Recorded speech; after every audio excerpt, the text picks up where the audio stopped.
Mtu yoyote ambaye anamuamini Mwenyezi Mungu na siku ya mwisho asimuudhi jirani yake. Jirani yako kila anapokuwa karibu yako ndo ana haki zaidi.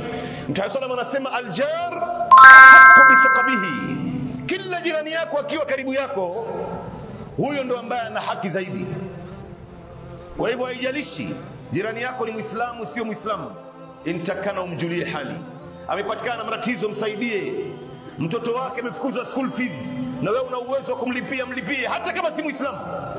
Ana matatizo ya kulipa karo, ana matatizo ya kulipa renti ya nyumba, hana chakula, umepika chakula kizuri nyumbani kwako, usiache harufu ikaenda ikamgonga jirani huyu maskini, na saa nyingine hali yake ni duni. Ndio Mtume anasema ongeza maji, anamwambia yule sahaba, ongeza maji kwenye mchuzi wako kwa ajili ya jirani yako. Umpelekee angalau sinia, bakuli ya supu. Umepika uji, mpelekee jirani. Ndio unaona kuna baadhi ya majirani malasafu shadid wanaishi na majirani zao katika hali mbaya sana, wala hata hataki kumjulia jirani.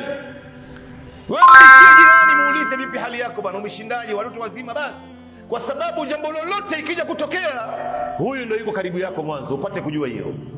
Wakati mwingine hata ndugu yako, wazazi wako, jamaa zako hawatokuwa karibu na wewe kama jirani yako anapokuwa karibu na wewe.